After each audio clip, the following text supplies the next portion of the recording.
The Army has always had the closest ties with Tasmania, dating back several years before the Battle of Waterloo. Late in 1811, Colonel Macquarie, Governor-in-Chief of the colony, chose a small hill southwest of Hobart town for a barracks and hospital. By far the oldest headquarters in Australia, Anglesey Barracks in Hobart is a magnificent example of military architecture of the 19th century. Although there is no record when construction of the barracks actually commenced, building started on the officers' quarters in 1814. This delightful example of Georgian architecture faces the north side of the old parade ground. The hospital, now the commander's residence, was completed and functioning in 1818 and contained 4 8-bed wards and an operating theatre. The first drill hall for the garrison dates from 1824, and a porticoed building, now part of the Weather Bureau, was built in 1834 as a soldier's canteen. The guardhouse at the entrance gates dates from 1838. The old military jail, built in 1846, is one of the most attractive architectural designs in the state and has been praised by many architects over the years. The dignified freestone headquarters block dates from the 1850s, and the old brass cannons were issued to the Hobart Town Volunteer Artillery in 1860. One of the most interesting features of the barracks is the monument to the 99th Regiment of Foot, commemorating the officers and men who fell in the Maori War of 1845-46, and is the only one in Australia erected by British troops. Fortifications originally built for the defence of Hobart include the Hobart Battery, now a public park, built in 1818. The Bluff Battery on the opposite shore of the Derwent River with its massive 8-inch guns was built in 1835. Fort Alexandra at Sandy Bay, now a scenic lookout, was completed in the 80s.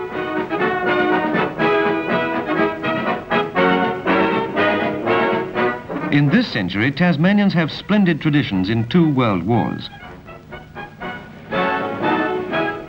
Tasmania contributed 13,000 men in the First World War.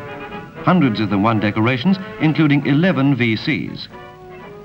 The 12th and 40th Battalions earned 27 battle honours in France and Gallipoli.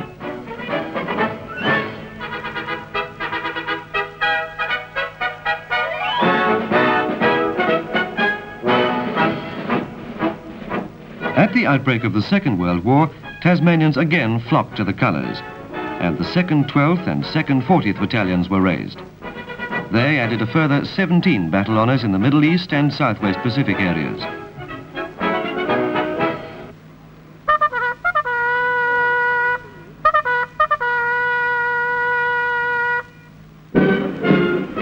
Saturday, March the 2nd, 1968, and the troops of the 1st Battalion, Royal Tasmania Regiment, advance onto the Brighton Camp parade ground for the presentation of their new colours by His Excellency, then Governor of Tasmania, Sir Charles Gardner.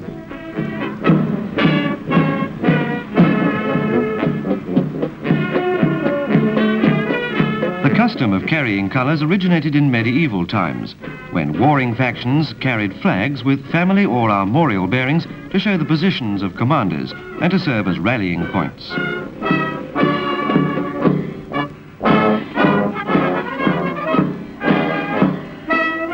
Since 1751, regiments have been allowed 2 colours only, the Queen's colour and the regimental colour.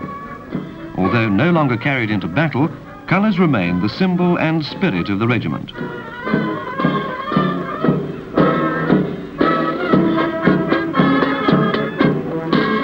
On this day, the old colours are to be trooped for the last time before the presentation of the new colours. Regimental host Colonel G.A.D. Yule, formerly Honorary Colonel of the 12th Battalion and Commanding Officer of the 2nd 40th, greets Colonel Coleman, Commander Tasmania Command. Brigadier M. Austin, representing Army Headquarters. Major General N.A. Vickery, CMF member of the Military Board, and Lady Gardner.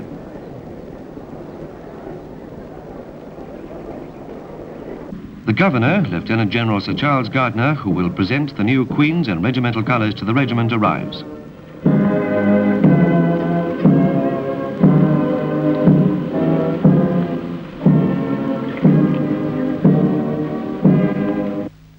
The commanding officer of the 1st Battalion Royal Tasmania Regiment, Colonel L.A. Simpson, and His Excellency inspect the guard.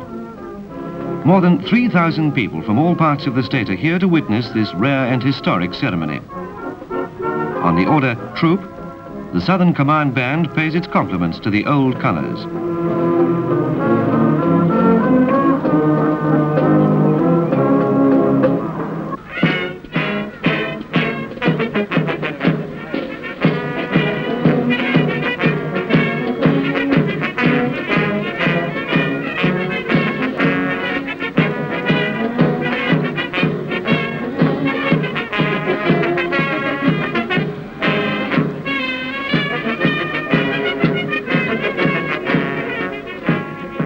In slow march, the old colours are trooped for the last time.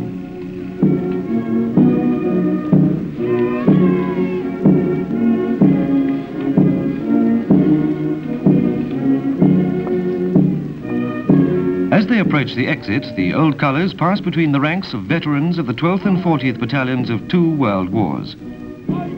The old colours will eventually be laid up in Launceston and Hobart churches.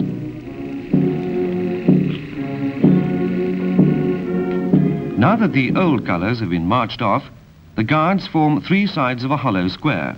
The battalion commander leads the battalion in prayer. For as much as men at all times have made themselves signs and emblems of their allegiance to their rulers and of their duty to uphold those laws and institutions which God's providence has called them to obey, we, following this ancient and pious custom, are met together before God to ask His blessing on these colours. May they never be unfurled save in the cause of justice and righteousness. The drums are piled and the new colours uncased and draped over the altar formed by the drums. The chaplains general perform the consecration ceremony.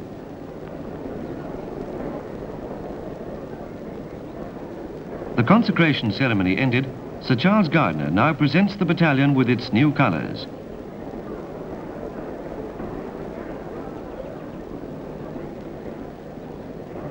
Sir Charles addresses the parade. Colonel Simpson, officers, warrant officers, non-commissioned officers, and men of the 1st Battalion Royal Tasmanian Regiment. I've just presented you with new colours on behalf of Her Majesty the Queen. Just as the marching off of the old colours and the presentation of the new symbolises the handing on of duties from one generation to another, so today you have formally reaffirmed the responsibility of preserving the high honour of the Royal Tasmanian Regiment. Colonel Simpson replies. Your Excellency, as Her Majesty's representative, you have today done us great honour in presenting our new colours, which we pledge ourselves never to betray. On behalf of all ranks of the battalion and those members of the regiment who cannot be here today, I thank you for presenting these colours and ask you to convey to Her Majesty the Queen our expressions of loyalty and devotion. The colours join the battalion for the first time, and the whole battalion marches past in slow time review order.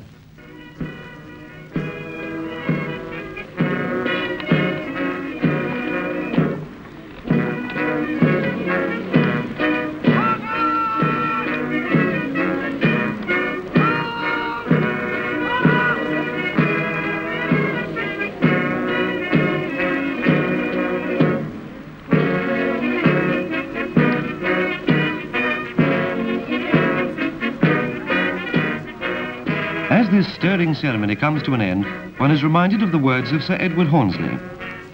A moth-eaten rag on a worm-eaten pole, it does not look likely to stir a man's soul.